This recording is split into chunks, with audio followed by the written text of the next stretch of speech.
오늘 저희가 무엇을 먹을지 그렇게 큰 생각을 안 하고 저희 집에서 모이자라고 이렇게 급하게 결정을 했는데, 물론 이 아버지 어머니가 출타 중이신 분은 출타서 기회가 열리겠지만 별 아이디어들이 없으니 서로 잘 나눠주셔서 급하게 해주시면 감사하겠고요.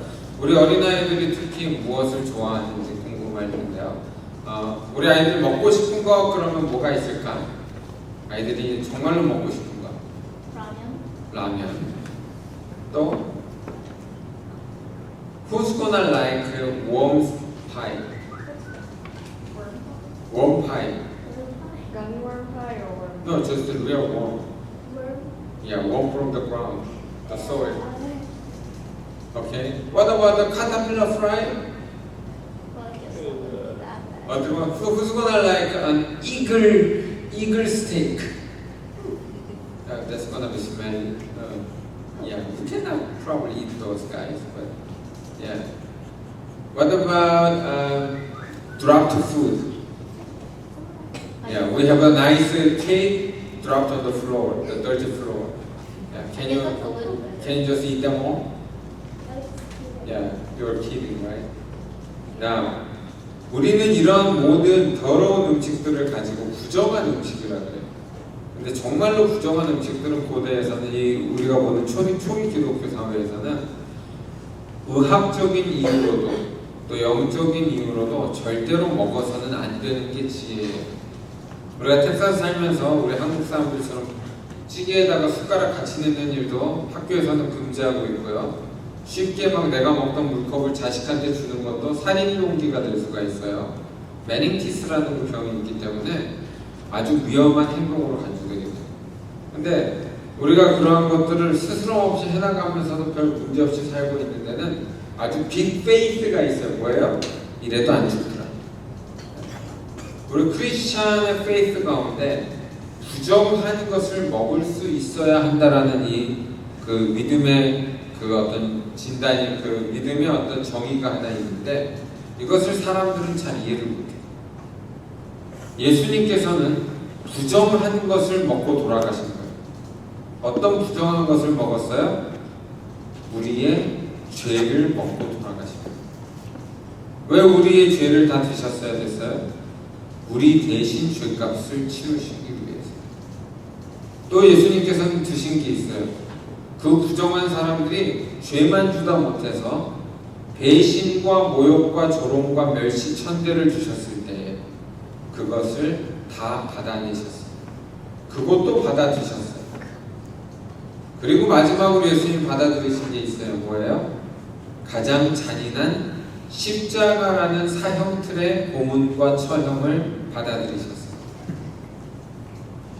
감히 하나님 앞에 얼굴도 못 들 죄인들이 자기의 죄를 떠안기는 것도 부족해서 자기 마음대로 예수님을 욕하고 조롱하고 자기들이 원하는 걸 구하면서 배신하고, 그리고 마지막에 자기를 십자가에 못 박혀 죽이는 그 처형틀에서조차도 예수님은 묵묵히 말없이 순종하고 그 길을 걸어가셨던 거예요.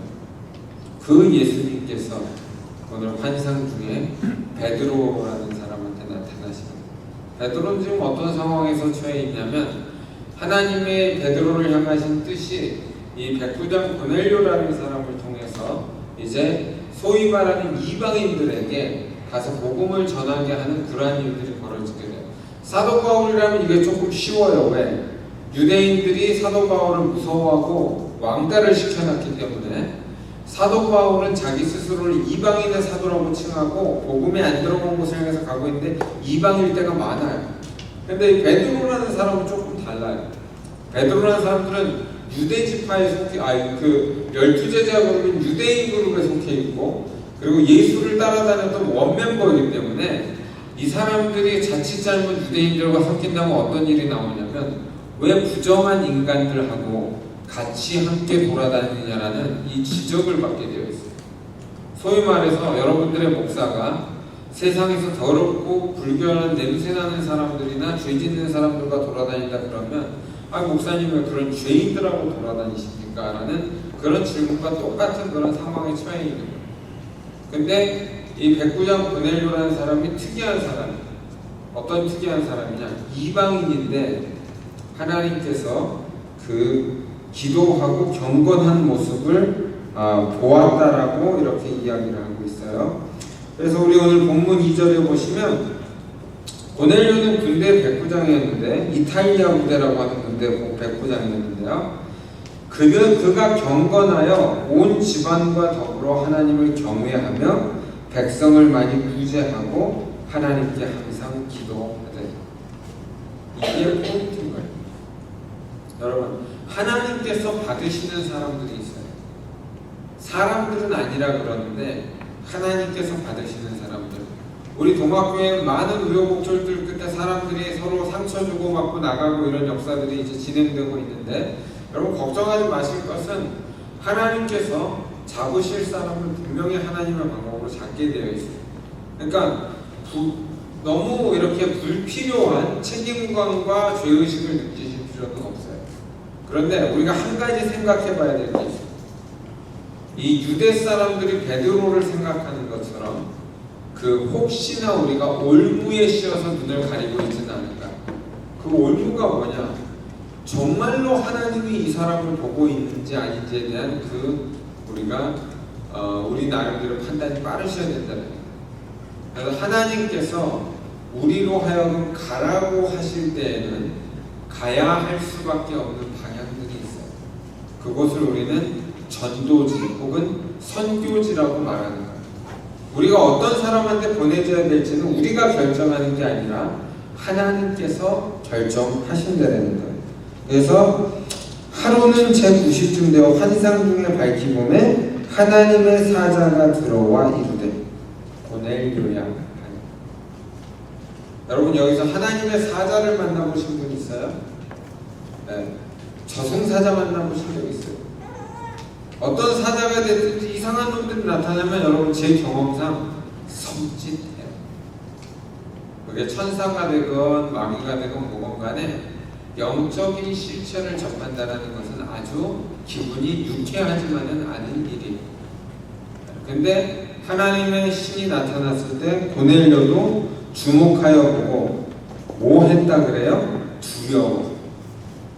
여러분, 천사가 나타났고 하나님의 사자가 나타나면 아싸, 내가 선택받았다. 네. 나는 경건한 사람이구나. 할렐루야. 막 이래야 될 것 같잖아요. 우리 예배하는 예배 리더자들 막 파워풀하게 보이기 위해 가지고 하나님을 찬양하라 할렐루야 하면 막 박수 한번 쫙 치고. 네. 여러분, 이런 환상들에 젖어 있지 않아요? 우리 누군가 막 프레이즈 더 로드 이러는데 저쪽에서 에이멘 막 이러고 있어요. 멋지잖아요. 하나님 앞에 예배 드리는 것 같잖아요. 근데 그러한 것이 아니라 실제로 하나님 앞에 섰을 때 인간의 모습은 두려워서 바들바들 떨고 있는 모습이에요. 왜 두렵겠어요? 우리의 죄악 때문에도 두렵지만 레벨이 달라서도 두려운 거예요. 레벨이 달라서. 여러분, 제가 마이크 타이슨하고 복싱을 한다고 생각을 해보세요. 제가 제 나름대로 그래도 건방진 형 목사고 제가 나름대로 그래도 셀프 컨피던스가 강한 사람인데 마이크 타이슨하고 복싱을 해야 돼요. 제가 떨고 있을까요? 안 떨고 있을까요? 당연히 떨 수밖에 없어. 왜? 격이 다르잖아요. 물론 인간성은 캠프하기도 좋겠죠. 내가 뭐 무슨 귀를 물어뜯진 않아요. 근데 마이크 타이슨의 한 방이면 저는 어떻게 돼요? 죽는 거예요. 숨을 못 쉬고 죽을 수가 있고 뼈가 부러질 수도 있어요. 근데 하나님의 사자가 나타났다면 두렵지 않다. 그럴 수가 없는 거예요. 인간은 우리의 내면의 것이 드러나게 되는 두려움이에요. 그래서 셀프 디펜스, 자기 방어 기자재로 자꾸 잘난 척들을 하는 거예요. 난 공부를 좀 잘해. 나는 뭐 운동을 좀 잘해. 나는 얼굴이 잘생겼어. 나는 말을 잘해. 나는 밥을 잘 먹어. 내 팔뚝이 더욱지 별소리를 다 하면서 나는 잘났다는 거예요. 이것도 말하다가 지쳐서 말할 게 없으면 뭐라 그래요? 흠피체? 무시하고 쌩까고 그냥 이러고 끝나는 거예요. 이런 식으로 사는 게 버릇이 되어 있는 게 인간인데 하나님의 면전 앞에 섰다고 한번 생각을 해보세요. 칼바르트가 그 천국을 지키는 수문장 앞에서 너는 뭘 하고 왔냐? 나는 신학대전을 쓰고 나는 많은 사람을 가르치고 평생 목회를 하다가 이 자리에 왔습니다. 그때 그 천사장이 하는 말이 너는 빨리 가가지고 일단 그 책부터 다 불태워버리고 다 없애버리고 와라 해야 된다. 자기의 공로를 전혀 인정받을 수 없는 곳, 우리의 행위로는 들어갈 수 없는 곳이 하나님 나라예요.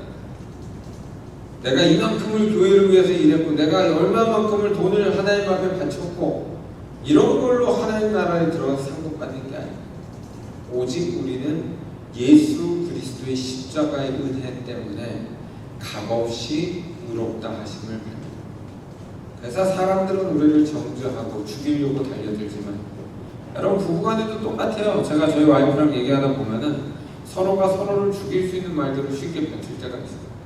근데 그 서로 몰라요. 왜? 이제 버릇이 돼버려가지고.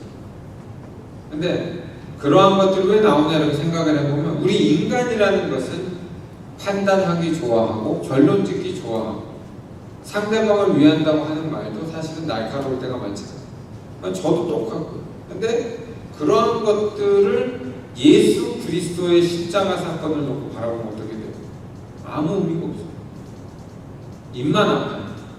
말할 가치도 없어요. 왜? 예수님을 믿는 그 순간에 모든 죄가 다 사해져 버린다니까. 예수를 믿는 그 순간에 이건 좀 그래도 더 잘해야 돼. 제가 방청소를 못하는데 예수를 믿었다고 해서 방청소가 깨끗하게 될 리가 없어요. 노력을 하겠지만 별 차이가 없을 거 아니에요. 공부 못하는 사람이 예수를 믿어가지고 천재가 돼요? 그럴 리가 없어요. 살찐 사람이 예수를 믿었더니 이제 막 날씬해져요? 그런 일이 없어요. 오히려 자기의 모습이 있는 그대로 살아가야 될 수도 있어요. 감사하면서.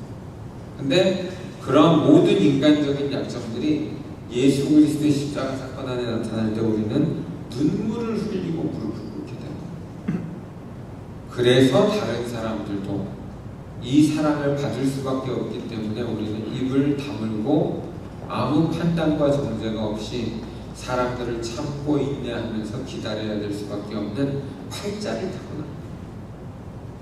예수만 안 믿으면 나가서 욕하고 싸우셔도 좋아요. 저는 요새 심상정이라는 후보가 너무 마음에 들어요. 왜? 정말 일관성 있게 자기 할 말을 다 하고 살아왔어요. 근데 제가 하나 의심하는 게 있어요. 저 사람은 퍼스널리티가 어떨까? 왜? 그 모진 인생을 살면서 얼마나 억울하고 힘든 순간들을 많이 겪었을 텐데 정말로 건강할까? 정말로 자기가 하고 싶은 말을 다 하고 그럴 수 있을까? 그만큼 우리는 인간이라는 그 굴레를 쓰고 있는 한 옳은 일을 하고 힘을 다했다 하더라도 우리의 한계성에 부딪혔을 때 우리의 약점과 본성은 튀어나오게 돼요. 그래서 저는 그러한 사람들을 지지하고 저 스스로도 약간의 좌파성을 띠면서 살아온 사람이지만 그러나 늘 이렇게 질문하고 싶은데 그것으로 우리 인간이 행복할까? 그 꿈을 이룬들, 내가 생각하는 사회를 건설한들 그것이 행복할까? 가룟 유다가 정말로 예수님의 기적을 통해서 유대 왕국을 건설했으면 행복했을까? 이런 생각을 하게 됩니다. 정말로 하나님의 나라가 우리 안에 왔을 때에는 그것은 무너진 자아가 옵니다. 하나님의 나라가 우리 안에 찾아왔을 때는 아무에게도 인정받지 않았던 내 모습이 하나님의 긍정하심을 통해서 하나님이 나를 인치시고 사랑하시고 돌봐주심을 믿기 때문에 그 순간부터 나는 깨닫게 되는 거예요. It was not about me. 나 때문이 아니었구나. 근데 it was all about. 근데 모든 게 다 나를 위해서요. 나는 하나님 앞에 드릴 게 없는데 하나님은 이미 독생자 예수 그리스도를 죽이시기까지 하면서 나를 살려내신 거예요. 근데 이 사람들이 자꾸 다른 사람들을 정죄하고 판단하고 더럽다 그래요. 이 사람들이 자꾸 다른 사람들이 예수 앞에 나오는 길을 가로막고 서서 나만큼은 돼야지 나올 수 있다라고 외치기를 시작을 하는 거예요. 이 사람들이 자꾸 내 생각 정도는 따라오고 내 말을 들어야 예수님 말이 되는 거라고 거짓말을 하고 있습니다. 이런 사람들이 교회에 가득할 때에 우리는 이단은 쉽게 구분하지만 이러한 사람들이 망쳐가는 교회의 망조를 놓치고 망각하게 될 때가 많아요. 오늘은 초대교회가 어떠한 사람들로 있었는지를 여러분들은 이렇게 얘기를 들으시면서 나 자신은 어떤 사람인가 스스로 한번 돌아보시고 생각해 보신 시간이 됐으면 좋겠는데요. 제가 찾아본 자료 중에서 인터넷에 정리가 잘 된 게 하나 있어서 가져왔어요. 제가 정리할 시간도 없지만 저는 원래 정리하는 걸 좋아하지 않아요. 왜냐하면 저는 원저자의 생각을 중시하는 사람이기 때문에 짧으니까 그대로 한번 읽어볼게요. 이거는 굿뉴스 데일리라는 데서 본 거고요. 18,783번에 있는 아티클이에요. 콘스탄틴 황제가 313년 밀라노 칙령을 선포하여 기독교를 공인할 때까지 초대교회는 약 280년 동안 여러 가지 전쟁을 치러나가야 했다. 유대교의 시기와 방해, 교회를 없애려 하는 로마 제국의 탄압, 그리고 이단의 침투와 분파 등에 대한 전쟁이었다. 박해가 교회 외부로부터 오는 공격이라면 이단의 발흥은 교회 내부에서 오는 공격이었다. 요즘 시절과 똑같아요. 당시 일어난 이단들은 대체로 세 가지 부류였다라고 해요. 이것도 요즘 세상과 비슷해요. 유대 전통에서 나온 율법주의적인 이단, 그리스도 철학과 동방의 이원론 사상에서 혼합돼서 나온 이단, 그리고 현실 생활을 무시한 신비주의적 가르침에 치중한 이단. 자, 조금 더 쉽게 말해가지고 지성적인 신앙으로 무장한 사람들이 있고요. 그 다음에 선과 악이라는 이원적 도덕주의에 갇혀버린 사람이 있고요. 영성과 신비, 기적 이런 거에 갇혀버린 사람이 있어요. 여러분 이런 사람들이 교회에 있어요 없어요? 만연해요. 그죠? 그럼 이 사람들이 다 이단이었다는 거예요. 그럼 지금 한국교회는 뭐예요? 이단이고 이단. 저는 신천지가 아니에요. 저는 이단이 아니에요. 근데 왜 제가 이런 말을 할까요? 왜 이런 이단성과 같은 것이 교회에 가득할까에 대해서 고민을 해보셔야 돼요. 두 번째는 뭐냐면 어려운 얘기는 말고 오늘 딱 세 가지 부류의 사람들 우리가 얘기해 볼 건데요. 하나는 에비온파라는 사람이 있어요. 에비온파는 우리 사도들이 가르쳤던 시대 이단이었는데 유대교의 율법주의자들이에요. 이 에비온이라는 사람은 가난하다라는 뜻이야. 에비온이라는 뜻은 가난하다. 근데 가난한 사람들이니까 어떤 사람들이에요? 천대받고 무시받는 사람들. 그래서 이 사람들이 아마 정체성이 예수를 율법적으로 따라가다 보니까 가난과 금욕을 분명히 추구했을 확률이 커요.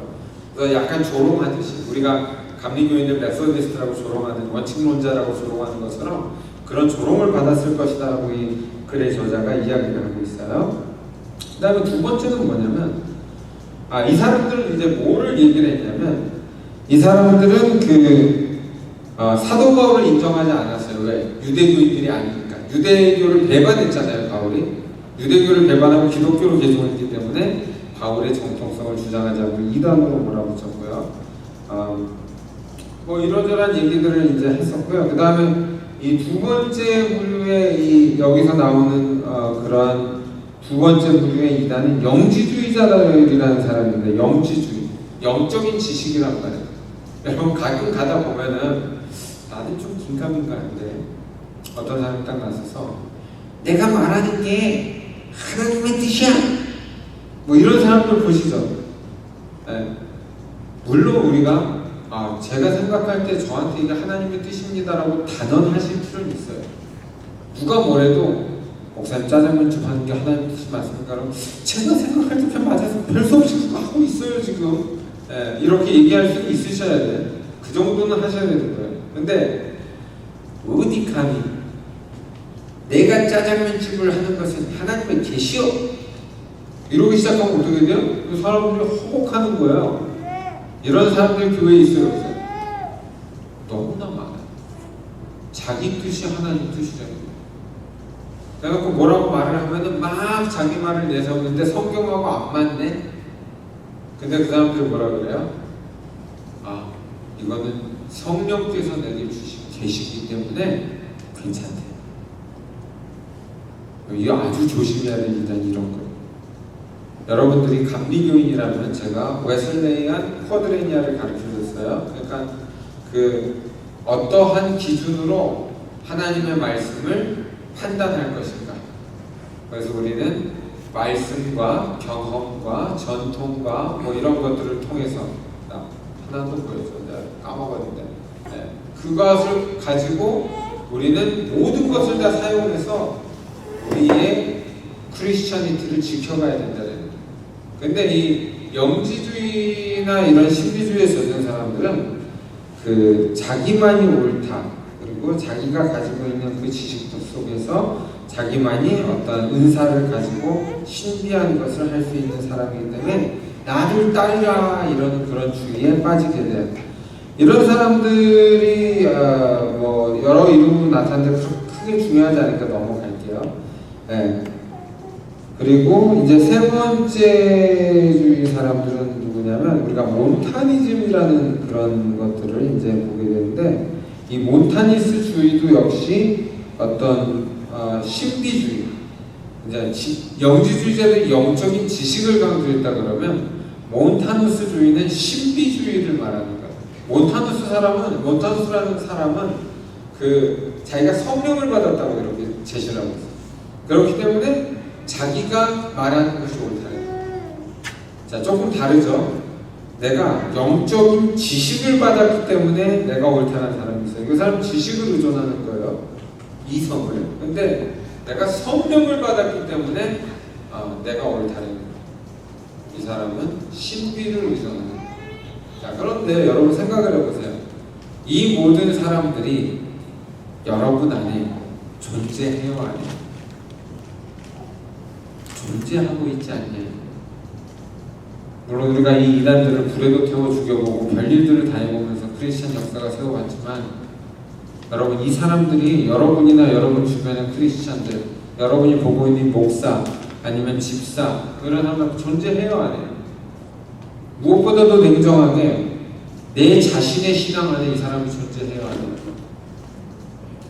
하잖아. 나는 이런 물에 절대 속하지 않는다 한번 손 들어보세요. 이게 뭐를 말하는 걸까요? 사람들은 이걸 이단이라고 정죄하고 나름대로 논리적으로 풀어내긴 했지만, 이것은 예수를 믿는 사람들이 피해갈 수 없는 모습일 거예요.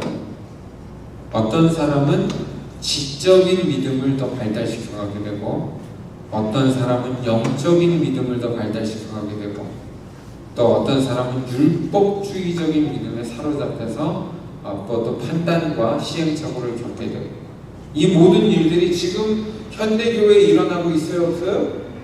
있어요. 내 자신 안에 일어나고 있어요, 없어요? 있어요.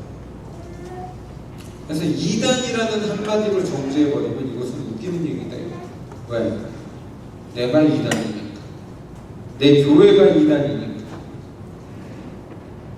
오늘 백부장 고넬료가 환상 중에 주의 사자를 보았어요. 주의 사자 본 사람 여기 한 명도 없다며. 라이언을 말하는 걸까요? 주의 사자? 메신저를 말하는 거잖아요. 근데 이 사람을 봤다라고 오늘 이적 집사님이 제가 오늘 주의 사자를 봤어요. 그럼 우리가 뭐라 그럴까요? 드디어 저 사람이 미쳤다. 오늘 우리 애기들이 뭐라 그러겠어요? 저는 주의 호랑이를 봤어요. 네. 농담을 하겠죠. 오늘 베드로가 환상 중에 보자기에 쌓여있는 음식물을 보게 되는데, 그 안에 부정한 음식들이 많이 들어있어요. 부정한 생물들이. 근데 오늘 우리 가운데 내가 환상 중에 뭐를 봤다 그러면 그걸 믿어줄 사람이 있냔 말이에요. 그것이 없어져가는 이유가 우리가 겁을 내고 있기 때문에. 어떤 겁을 내고 있어요? 우리가 신비주의자가 되지 않을까? 우리가 영지주의자가 되지 않을까? 율법주의자가 되지 않을까? 이단이 되지 않을까? 나쁜 영에 사로잡히지 않을까? 온갖 두려움들이 우리를 엄습해서 이것도 아니고 저것도 아닌 사람이 되게 만들어가고 있는 거예요. 그런데 여러분, 엄밀히 따져보면 영지주의자도 율법주의자도 성령주의자도 마지막에 본인들의 주장을 내세워서 패망을 했을지는 몰라도 그 시작점이 어떤 것이었을지 한번 생각을 해보세요. 분명히 이 사람들은 뭔가를 체험하지 않았겠냔 말이에요. 하나님의 권능과 기적을 체험하지 않고서 그런 병신짓을 할 리가 없잖아요, 인간이. 인간의 지성을 가지고 신을 옹호하려고 드는 바보 병신이 어디 있어요? 우리는 이 사람들을 다시 한번 생각해보고 우리 현실을 다시 한번 생각해보자.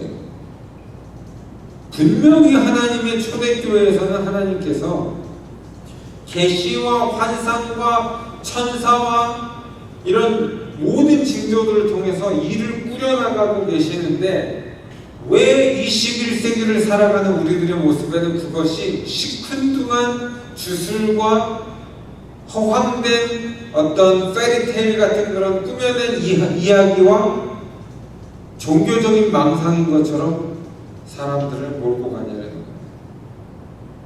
여러분, 우리가 실수는 할지 몰라도 우리가 우리의 잘못으로 모든 하나님의 기적을, 일들을 망쳐놓았을지는 몰라도 여러분, 하나 인정해야 될 게 있어요. 하나님의 말씀은 땅에 떨어지지 않고 그대로 임할 것이라. 하나님의 말씀에 기록된 것은 우리들의 삶에도 그대로 일어날 것이다.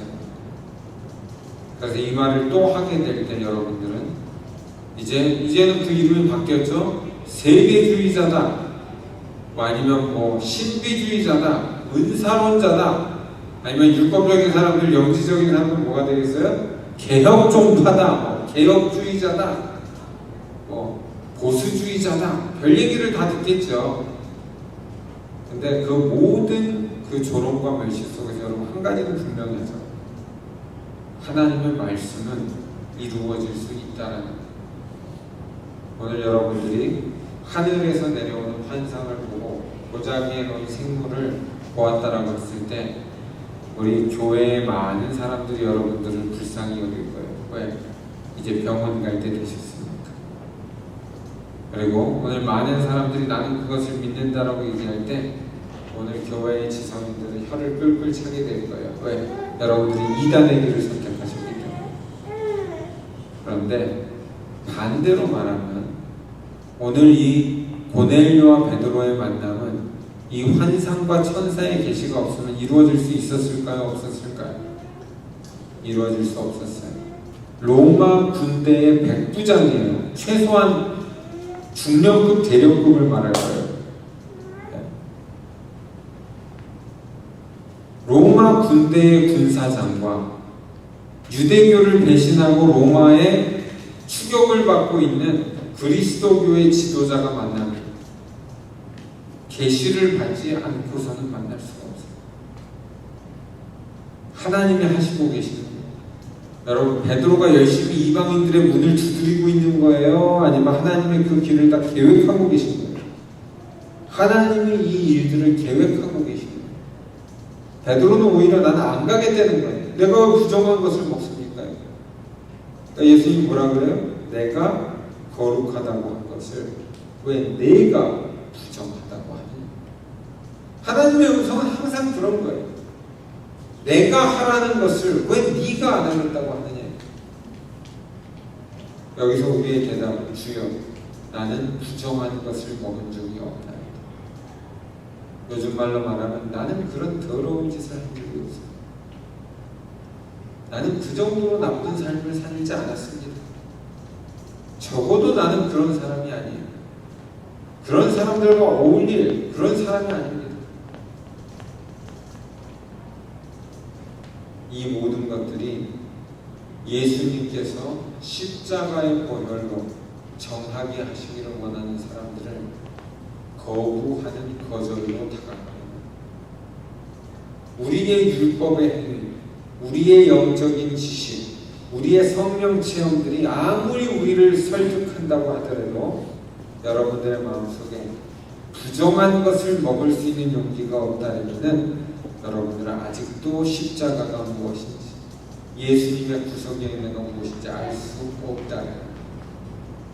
그래서 오늘 베드로가 이 행보를 바꾸는 것은 기독교 역사에 아주 중대한 결과를 낳게 됩니다. 그것은 이방인을 향한 유대인들의 선교, 유대인 출신 기독교인들의 선교가 시작되게 되었다. 무엇 때문에?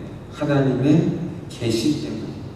그래서 오늘 본문을 잘 읽다 보시면은 어려운 상황들을 다 건너뛰고 단어들을 건너뛰고 나면은 아주 경건했던 이방인 그리고 가장 수제자였던 베드로를 통해서 하나님은 구원의 역사를 계획하시고 하나님의 방향으로 써나가고 계신다는.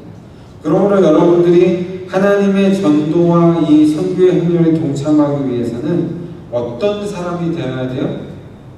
거룩하고 경건한 사람. 근데 그 사람은 어떤 일을 체험하게 돼 있어요? 하나님의 메신저를 만나고 경험하게 됩니다. 이러니까 이단 소리를 들을 거 아니에요. 아유, 지금 목사님 천사 얘기하시는 거예요? 몰라요. 네, 뭘 말하는지 모르겠어요. 하나님의 사자랬는데 라이온 킹인가요? 근데 만났대잖아요. 만났대. 말을 들었대잖아요. 믿음을 열심히 구해서 그랬나요? 아니, 보내려고 하나님을 경외했다고는 나오지만 귀신 씨나라 까먹는 체험을 해달라고 기도하지는 않았잖아요. 이 모든 것이 누가 하고 계세요? 하나님께서 직접 하고 계시는 거예요. 왜 우리 시대에 이것을 거절해야 하냐 이거예요. 왜 기껏 먹여주고 배워주고 공부시켜놨더니 인간의 교만한 지성으로 감히 하나님의 사역이 아니라고 운운하는 사람들이 튀어나오기 시작했냐고. 왜 이렇게 배부르고 등따숩고 좋았던 시절에 하나님의 교회는 더 믿음 없는 모습으로 더럽고 추악한 모습으로 타락하느냐는. 여러분, 여기에 진리가 있는 거예요. 왜 기독교는 꼭 가난과 억압과 탄압 속에서 성장을 하는 거지? 그리고 왜 교회는 항상 잘 사는 시절이 되면 추락하게 되는지, 이 아이러니를 풀어내셔야 된다는. 그러므로 여러분들이 스스로 질문하셔야 될 것은 내가 얼마나 거룩하고 경건하고 밸런스를 잘 갖추고 조화롭고 이단성을 피해갈 수 있는지 이런 얘기가 아니라 여러분은 정말 하나님의 음성을 듣고 있는지, 이걸로 한마디로 끝내시면 돼요. 음성을 들은 사람, 그 하나님의 뜻대로 살아야 되는 거예요. 준행하면서 살아가야 하는 거예요. 그리고 이 음성을 듣기 위한 사람이 있다면 왜 나는 그런 음성이 들리지 않을까요? 왜 나는 정말로 그런 음성을 듣고 싶은데 하나님 여태까지 침묵하시는 것 같은가요? 라고 했을 때 여러분, 백부장 보내려고 어떤 사람을 이렇게 성경에서 말해요. 그냥 경건한 게 아니 뭘 하고 있어요? 구제와 선행에 힘쓰고 기도에 힘쓰고 있다. 구제와 선행. 제가 이렇게 좋아하는 성경 말씀이 있어요. 그 마태복음 9장 13절인데 제가 한번 읽어봐 드릴게요. 12절부터 13절 정도거든요. 예수께서 들으시고 이르시되, 이 질문의 배경은 이래요. 왜 제자들이 바리새인들하고 세리들하고 함께 밥을 먹느라고 그러고, 제자들한테 왜 예수가 너희 선생은 세리와 죄인들과 함께 잡수시느냐 이렇게 바리새인들 공격이 들어오니까 이런 대답을 하는 거예요. 예수께서 들으시고 이르시되 건강한 자에게는 의사가 쓸데없고 병든 자에게라야 쓸데있느니라. 너희는 가서 내가 긍휼을 원하고 제사를 원하지 아니하노라 하신 뜻이 무엇인지 배우라. 나는 의인을 부르러 온 것이 아니요 죄인을 부르러 왔노라 하시니라. 여러분들이 적어도 누구를 따르고 있는지를 조금이라도 알고 계신다면은 우리 인간의 부정적인 생각과 판단과 이기적인 자기 안전에 대한 그런 욕심 따위가 하나님의 복음의 이 길을 가로막을 수 없다라는 거예요. 하나님의 구원의 소식을 가로막을 수 없다라는 거예요. 예수 그리스도의 십자가 앞으로 나오는 행렬을 막을 수 없다라는 거예요. 왜? 예수께서 그러지 않기로 결정하셨기 때문에. 그러므로 여러분들이 예수를 이용해서 빨아먹고 돈 벌고 자기나 잘 먹고 잘 살려고 하는 사람들이 있다면 빨리 회개하시고 무릎 꿇으시는 게 좋아요.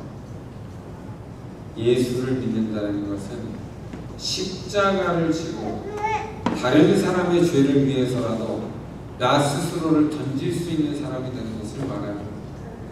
예수님을 따라가는 길이라면 내 자기 자신을 완전히 부인하고 오직 예수님의 뜻을 이루기 위해서 충직하게 사는 종, 서반트가 되는 것을 말합니다. 그럼 이게 못 알아들을 수 있는 말이 아니에요. 안 하는 거예요. 왜? 하기 싫으니까. 여러분들 몰라서 못하는 게 아니에요. 안 하는 거예요. 왜? 어렵고 힘들고 귀찮으니까. 이왕 한 세상 사는 거 즐겁게 좀 살고 폼나게 살고 뽀대나고 살다가 천국 가고 싶은 그 세속적인 욕망 때문에 여러분들은 예수를 십자가에서 못 내려오게 못 받고 있는 거예요. 계속 예수한테만 핑계를 대고 나는 그분을 따라갈 생각이 없다라고 자꾸 고백을 하고 있는. 그런데 오늘 베드로는 자기의 인생을 바꾸는 사건을 경험하게 됩니다. 절대로 용납할 수 없었는데, 절대로 자기 유대교를 배신하고 유대주의를 배신할 생각이 없는데 하나님께서 왜 내가 거룩하다고 한 것을 네가 부정하다고 하느냐라고 도전해 오시는 거예요. 여러분, 우리 하나님께서 누구를 선택하셔서 구원해 내실지 아무도 몰라요. 그렇기 때문에 되도록이면 여러분들의 마음은 오픈 하트가 되어 있어요. 누가 이 교회에 오더라도 하나님의 구원을 위해서 최선을 다해서 내가 죽는 한이 있어도 그 사람을 천국 보내는 데 힘쓰기 위해서 애쓰는 것이 믿고 구원받은 자의 의무가 된다는 거예요. 여러분, 예수의 제자가 되겠다고 하면서 설교나 하기 좋아하고 가르치기 좋아하고 멋진 가운을 입고 이렇게 밖에 나가서 나 목사인데 뭐 이러고 돌아다니기 좋아하고 성도들이 목사님 하니까 좋아하죠. 막 그런 저 감투놀이 할 것 같으면 정치를 하시거나 정신병원에 가시거나 그게 더 말라. 자기 마음대로 하면 되잖아. 자기 힘으로 정복하면 되잖아. 근데 그런 사람들을 누가 따라가겠냐. 예수님이 그런 캐릭터면 우리가 따라갈 리가 없잖아요. 힘없이 십자가에 달려 돌아가신 이분의 사랑이 너무나 크고 놀라워서 우리는 무릎 꿇게 되는 것입니다. 여러분들이 이 한 주간 생각해 보셔야 될 것은 정말로 내가 생각했던 그 인생의 기준과 교훈과 그 근거가 하나님의 것과 동일한지, 아니면 나는 여전히 내가 원하는 것을 추구하고 하나님의 계획에는 관심도 없이 동떨어진 삶을 살아가고 있는 건 아닌지 우리가 냉정하게 분석해 봐야 되는 시간을 가졌으면 좋겠습니다. 그리고 우리 동학교는 특히 많은 사람들이 적응을 못하고 나가는 교회인데 우리가 정죄함을 가질 필요는 없지만 어떻게 이것을 바꿔나가면 정말로 우리 눈에 보기에 뭔가 불안한 그 사람들도 하나님 앞에서 은혜를 체험하고 변화될 수 있는 길까지 가게 될 수 있는지를 여러분들이 고민해 보셔야 되는데, 오늘 제가 말씀드렸던 마태복음 기자는 이렇게 말합니다. 하나님께서는 긍휼을 원하고 제사를 기뻐하지 않으신다는. 그러므로 여러분들이 한 주간을 살아가시면서 내 마음의 긍휼을 회복하시고 하나님께 드리는 예배보다 그 긍휼히 여기는 마음이 더 중요하다.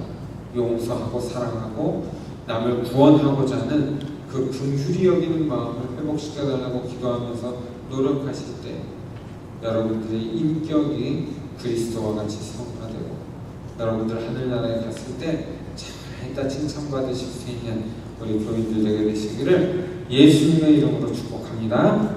네.